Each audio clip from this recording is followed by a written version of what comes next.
¿Qué tendría que pasar para que un hombre considerara seriamente a su caballo digno de convertirse en senador? ¿Exigir ser llamado Dios y ejecutar a la gente solo por diversión? Ha habido muchos gobernantes crueles en la historia de la antigua Roma, pero el nombre de Calígula sigue evocando especial temor y desconcierto a día de hoy. Pasó a la historia como un emperador tirano obsesionado con el poder, la locura y el culto a su propia personalidad. Su reinado fue una mezcla de payasadas chocantes, masacres sangrientas y absurdo absoluto. Pero detrás de todo ello hay una verdad trágica y casi insoportable. Calígula no nació monstruo, se convirtió en uno. Su infancia no es solo un capítulo triste, es la clave para comprender su locura.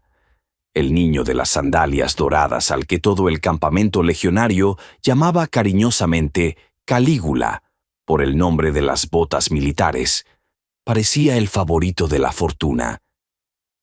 Padre, Germánico, uno de los generales más respetados y queridos de Roma. Madre, Agripina la Vieja, de familia poderosa. El pueblo los adoraba. Pero esta hermosa imagen se derrumbó demasiado pronto. Cuando Calígula tenía solo 7 años, su vida se convirtió en una pesadilla. Su padre, Germánico, fue enviado a Siria en 19 d.C., donde enfermó repentinamente y murió. Los rumores de que había sido envenenado por orden del propio emperador Tiberio comenzaron a circular casi de inmediato. El propio Germánico dijo a su esposa mientras agonizaba: «He sido asesinado». Él creía que se trataba de una venganza, por la popularidad, por el amor del pueblo, porque el pueblo veía en Germánico al futuro emperador, y no en el envejecido y cruel Tiberio. Después de la muerte de Germánico comenzó una verdadera persecución de toda su familia.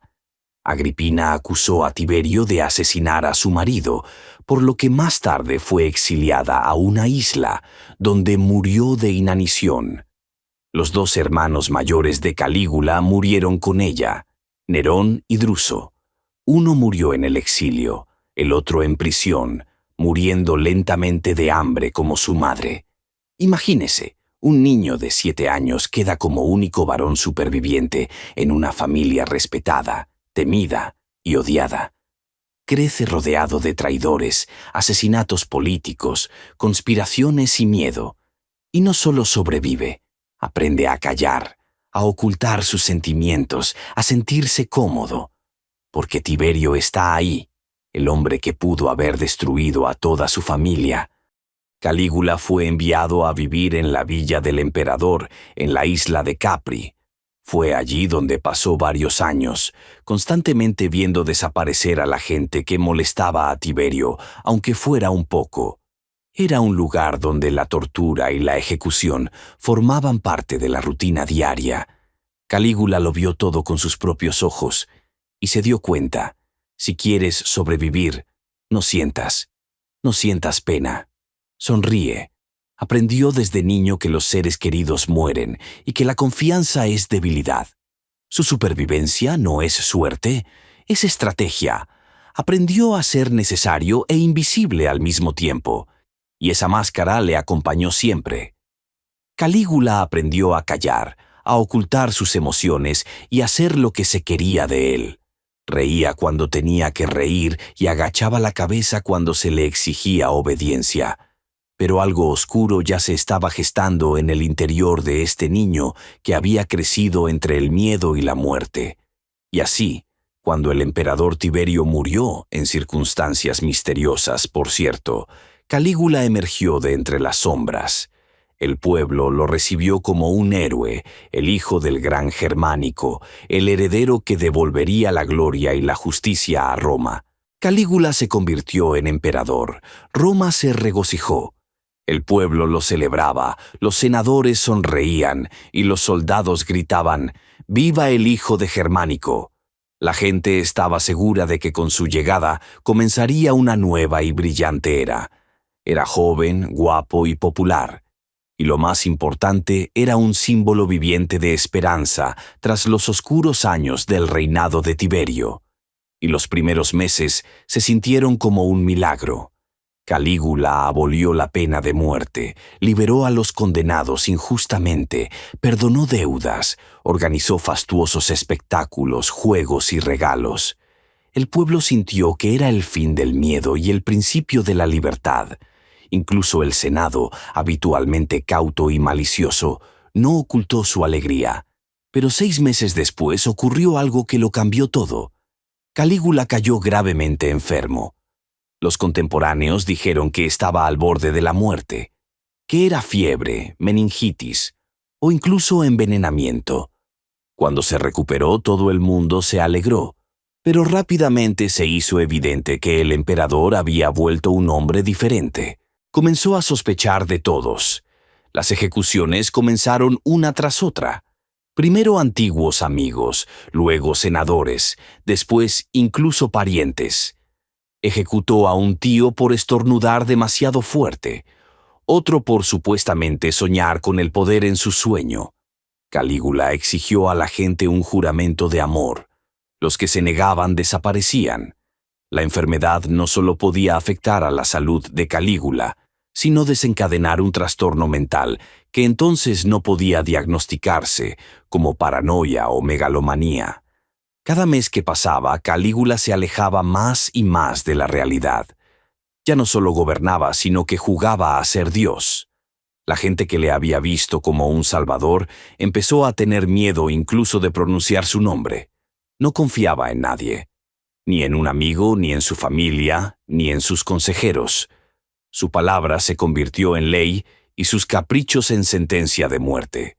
Pero la mayor locura estaba aún por llegar. Calígula ya no veía los límites entre el juego y el poder, entre el hombre y Dios. Comenzó a hacer cosas que parecían imposibles incluso para Roma, una ciudad acostumbrada a todo.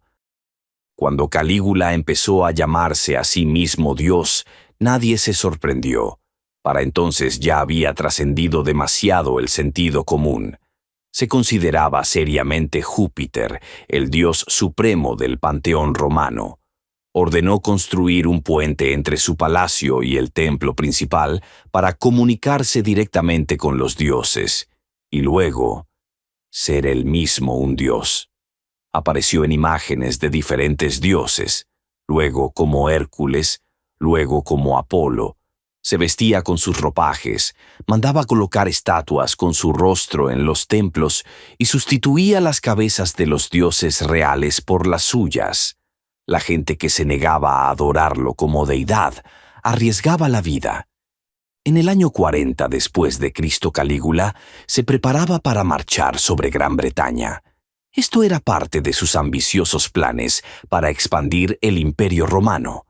Gran Bretaña aún no había sido conquistada y se consideraba una tierra salvaje y peligrosa, llena de tribus belicosas. Pero su conquista prometía al emperador una gloria y un estatus comparables a los de Julio César, que también estuvo allí en una ocasión, pero no consiguió afianzarse. Calígula reunió un ejército, cruzó la Galia, actual Francia, y llegó a orillas del Canal de la Mancha. Los soldados estaban listos para invadir y los barcos preparados, pero la invasión nunca se produjo. Hay varias versiones de por qué se canceló la campaña. Algunos historiadores creen que los soldados se negaron a subir a los barcos. El mar estaba agitado y el propio Calígula no tenía autoridad militar. Muchos oficiales y soldados temían que fuera una empresa inútil. Estaban agotados y no veían sentido en arriesgar sus vidas por el capricho de un emperador loco. En respuesta a esta humillación, Calígula escenificó una de las escenas más absurdas de la historia romana. Ordenó a los soldados que se alinearan en orden de batalla y atacaran el mar. Los soldados se alinearon como si estuvieran en una batalla real. El emperador dio la orden de atacar las olas. Los legionarios romanos arrojaron sus lanzas al mar, clavaron sus espadas en el agua, y luego Calígula les ordenó recoger conchas marinas. Les dijo: Estos son trofeos. Hemos conquistado el océano. Incluso llevó estas conchas a Roma como prueba de su victoria. Para la gente que antes lo veía como un héroe, fue un verdadero shock. Pero nadie se atrevía a contradecirle. Era imprevisible, cruel y peligroso. Algunos historiadores creen que Calígula escenificaba deliberadamente escenas absurdas para doblegar la voluntad de sus subordinados y demostrar que incluso en la más completa estupidez se le obedecería. Era un arma psicológica, pero la locura no acabó ahí. Después de la guerra con el mar, nadie intentó discutir con el emperador. Después de todo, cada paso podía acabar en ejecución. Sus caprichos se hicieron cada vez más extraños, su comportamiento cada vez más peligroso. Pero lo más aterrador no eran sus payasadas en público, era lo que ocurría dentro del palacio. Fue allí donde Calígula creó su propio culto, centrado en su familia, y especialmente a su hermana. Cuando Calígula empezó a llamar diosa a su hermana, nadie sabía si seguía siendo política o una tontería. No ocultaba su amor por ella, no como hermano, sino como mujer.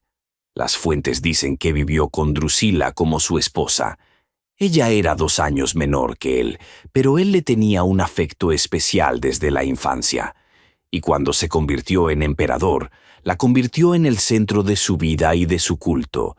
La llamaba mi luz, mi alma, y luego la diosa Drusila. El Senado se vio obligado a decir su nombre en las oraciones. Y después de su muerte en el año 38 después de Cristo, Calígula perdió el control de sí mismo por completo. Ordenó que fuera declarada diosa oficialmente, que se le construyera un templo y un altar, y a cualquiera que no pareciera estar lo suficientemente afligido, sirvientes, funcionarios, incluso amigos, los mandó ejecutar. La gente en Roma comenzó a temer no solo su poder, sino sus sentimientos, porque Calígula comenzó a creer que su familia no era solo familia, sino algo sagrado. Estaba transfiriendo su divinidad sobre ellos. Las otras hermanas, Agripina y Julia, también fueron atraídas a este culto. Más de una vez apareció con ellas en actos públicos con atuendos provocativos. Calígula no ocultaba que las mujeres de su familia estaban por encima de todas las mujeres de Roma. Dentro del palacio surgió otra extraña tendencia. El emperador empezó a exigir que los romanos de alto rango le entregaran a sus esposas e hijas, supuestamente como regalo al gobernante divino. Organizaba banquetes familiares en los que tenían lugar escenas humillantes en las que participaban mujeres y los propios senadores. Nadie se atrevía a oponerse, pero si convirtió en diosa incluso a su hermana muerta, ¿qué podemos esperar de un hombre cada vez más alejado de la realidad? El subordinado más famoso de Calígula no era un hombre, sino un caballo. Se llamaba Incitatus y se convirtió en todo un símbolo de la locura del emperador romano. Pero no se trata de una broma ni de una fábula. Es una historia real, recogida por autores antiguos. Calígula quería tanto a su caballo que le asignó una casa de mármol, no un establo, sino una casa con jardín, fuente e incluso comedor. El caballo tenía sirvientes, guardias y un arnés de oro. Pero lo más loco fue su carrera política. Calígula anunció que iba a nombrar cónsul a Incitatus, uno de los cargos más altos del Imperio Romano. De hecho, la segunda persona después del emperador. Los historiadores discuten si realmente quería hacerlo o solo se estaba burlando del Senado. Pero el significado estaba claro para todos. Calígula estaba demostrando que el caballo no es peor que los que se sientan en las sillas del Senado. Tal vez incluso mejor, porque no discute, no traiciona y no hace preguntas innecesarias. Incitatus se convirtió en un símbolo de hasta dónde puede llegar un hombre si se le permite hacer absolutamente cualquier cosa. Calígula ya no distinguía entre el poder una broma y una amenaza. Jugó con Roma como si fuera un juguete y nadie pensó en detenerle.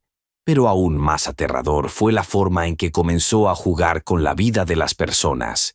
Calígula comenzó a convertir espectáculos, luchas de gladiadores, teatros, carreras, en ejecuciones reales. Para Calígula, los espectáculos se convirtieron no en entretenimiento, sino en una forma de mantener a Roma atemorizada. Ya no se limitaba a ver espectáculos, sino que los convertía en instrumentos de ejecución. Si se aburría, inventaba nuevas formas más brutales de entretenerse, ya fuera un gladiador, un espectador o un aristócrata romano. Lo más espeluznante era que ni siquiera el público estaba ya a salvo. Si ocurría algo demasiado aburrido en la arena, Calígula señalaba a los espectadores. Los guardias agarraban gente al azar de la multitud y los arrojaban a las bestias salvajes. Podían ser ancianos, esclavos, pobres, nadie culpable de nada, solo porque quería una emoción. Los juegos de gladiadores se convertían en tortura delante de toda la multitud. A veces detenía una pelea para decirles personalmente cómo matar a su oponente, y a veces daba vida al perdedor, pero solo si suplicaba de rodillas o lloraba divertidamente. Todo dependía de su humor. El circo de Calígula no era solo una arena de miedo, sino también un espejo de su poder. Gobernaba las vidas como un dios y la muerte como un director. Pero por todos estos juegos, palacios, festines y guerras sin sentido, había un precio que pagar. Y no fue su familia o sus compinches los que pagaron, por supuesto. Fue todo el imperio. Las arcas de Roma, llenas bajo Tiberio, comenzaron a vaciarse rápidamente bajo Calígula. Los regalos a las multitudes, los lujos, los arneses de oro para los caballos, las diversiones personales, todo esto costaba una enorme cantidad de dinero. Cuando el dinero comenzó a agotarse, Calígula no ahorró dinero, comenzó a quitarlo. Quitar, exprimir. Obligó a senadores y ricos a pagar impuestos por el honor de comunicarse con él en persona. Los que se negaban perdían sus propiedades o sus cabezas. También confiscaba herencias, arruinaba familias acusándolas de delitos ficticios solo para quedarse con sus tierras y su oro. Incluso vendía puestos en los tribunales y en el ejército. En otras palabras, cualquiera con dinero podía comprarse el poder, sin importar si era un traidor, un criminal o simplemente un bufón. Calígula convirtió las finanzas del Estado en su propia hucha para divertirse. La gente temía por su dinero, sus tierras y sus vidas. El imperio iba cuesta abajo rápidamente. El tesoro estaba vacío, el pueblo asustado, el senado humillado y los soldados exhaustos. Calígula ya no gobernaba Roma, jugaba con ella como con un juguete. Gastó millones, ejecutó según su humor, se burló de las leyes y de los dioses. Pero lo más importante, ya no confiaba en nadie, ni siquiera en sus compinches, sus guardaespaldas o su familia. El emperador, que se creía un dios inmortal, no supo ver lo más sencillo. El miedo puede unir incluso a los enemigos. Y en lo más profundo del palacio, bajo los techos dorados, comenzó a gestarse una conspiración.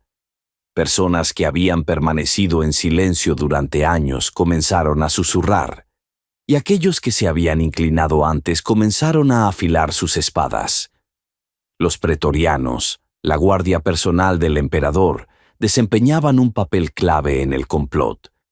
Estos soldados estaban obligados a defenderlo hasta su último aliento, pero Calígula los humilló, los insultó y los utilizó como sirvientes. Uno de ellos, un oficial superior llamado Casio Herea, se sintió especialmente ofendido.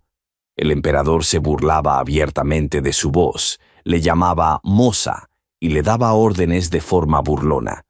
En la conspiración estaban implicados no solo los militares, sino también los senadores. Todos se dieron cuenta de que no podían esperar más. Roma ya no estaba al borde del caos, estaba en él. La decisión de matar a Calígula no era solo venganza, fue un salvavidas para el Estado. Todo ocurrió en enero del 41 después de Cristo durante una representación teatral en Palacio. Calígula fue detrás del escenario, momento en el que los conspiradores lo rodearon. Heraeus golpeó primero. Le siguieron varios más. Según diversos informes, el emperador recibió hasta 30 puñaladas. Calígula no fue asesinado por sus enemigos, sino por sus más allegados. Pero ni siquiera su muerte puso fin a todo esto. La sangre de Calígula se enfrió en las losas de mármol del palacio, pero el miedo que dejó nunca desapareció. Su cuerpo fue enterrado en secreto, sin honores, sin ataúd, al amparo de la noche. La gente temía incluso a un emperador muerto. Calígula demostró que el poder sin control puede convertir incluso a un hombre joven y carismático en una fuente de temor para millones de personas. Han pasado casi 2000 años y los historiadores siguen discutiendo. ¿Estaba loco? ¿O era todo una máscara en aras del control absoluto? ¿Y qué piensa usted al respecto? Escribe en los comentarios.